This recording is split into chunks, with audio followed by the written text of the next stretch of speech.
Hi guys, welcome back to my YouTube channel. Join me as I lay this frontal on my beautiful client.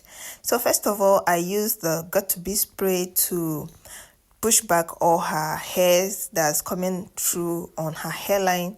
Then use hand dryer to dry it while brushing it back.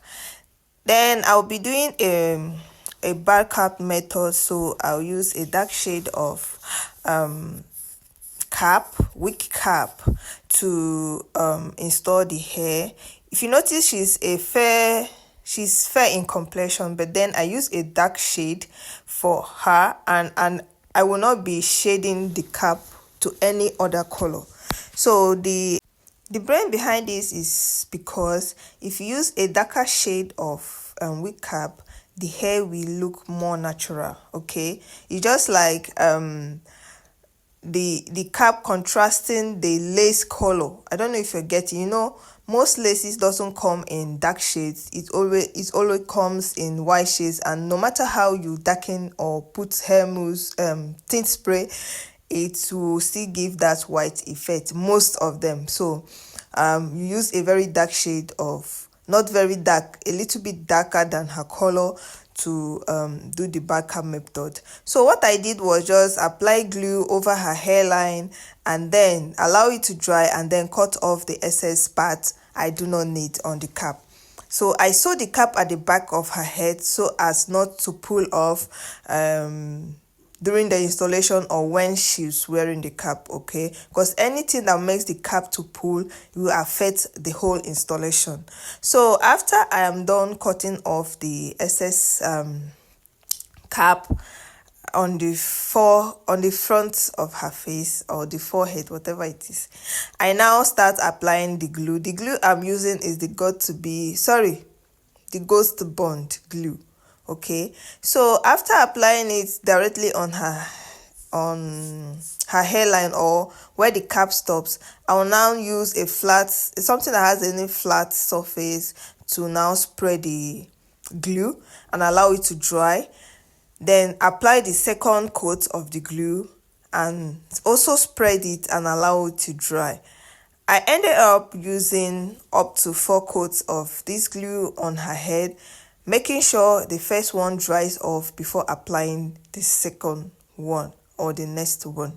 Okay, so I'll apply the glue gently in small quantities and then spray it over her hairline, and most of them touching the cap, okay, because it will help in securing the cap on the scalp.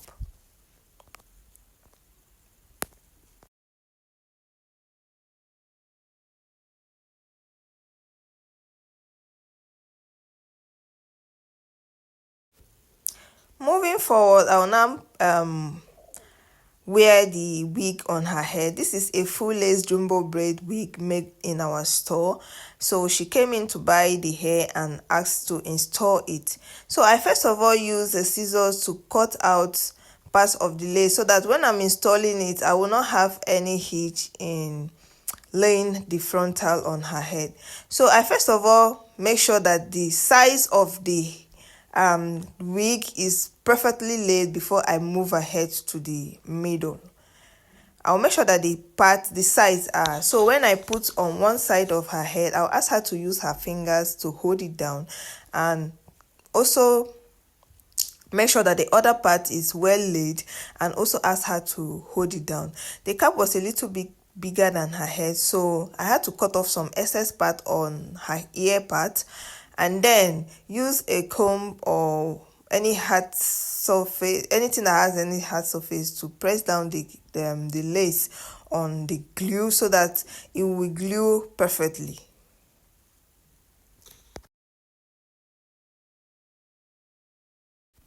After which I use a band to tie down the whole process, okay, to tie it down. Make sure I tied it very strongly so as to make it just like melting the lace to the glue, okay, to make the lace glue well to the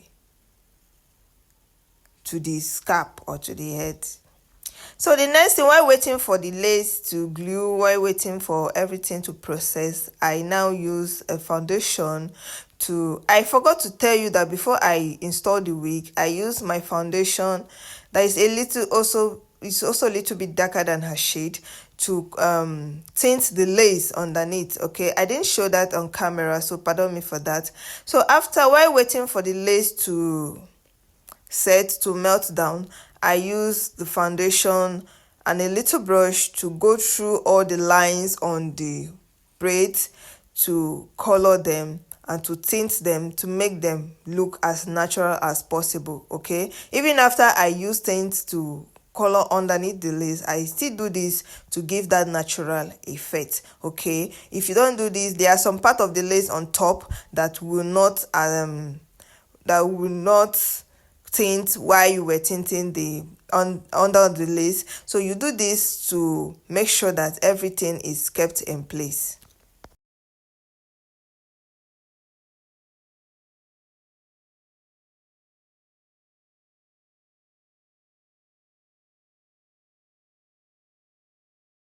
I'll proceed in using my hand dryer to blow dry the hair more for it to melt more, and then I'll untie the band and then cut off the excess lace at the front.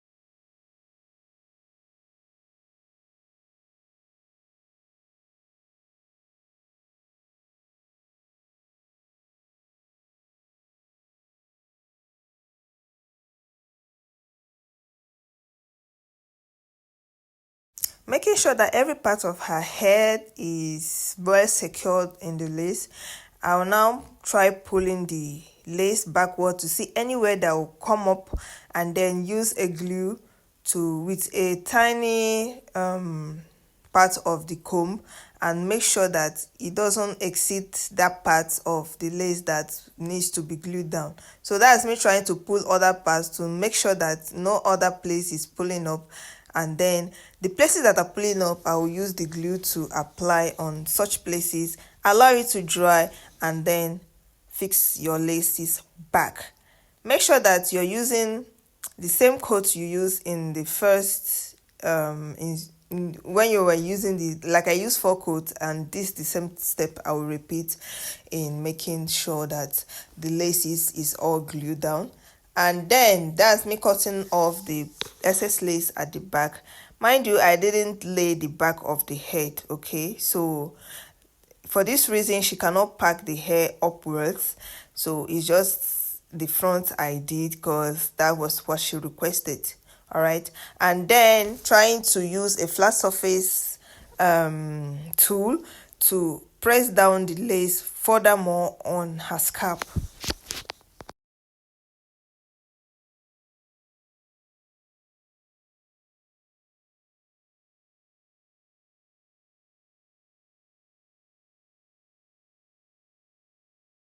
After doing this, I'll be tying the melt band again, and then move ahead in styling the hair. Styling here is, what I mean is just trimming anywhere that is necessary, applying all the appliables, hair mousse, oil sheen, and I move forward to use the got to be spray to melt down the lace. Okay, and then went ahead to do her baby hairs, and that's it. After the baby hairs, I still use the melt band to a bigger one now, to lay the edges and then lay the lace more, or melt the lace more, applying a little bit air to help dry it on time. And that's the finished look. This is how peng my customer looks. Okay, tell me what you feel about this video. Tell me what you learned about this video. See you in my next. Bye.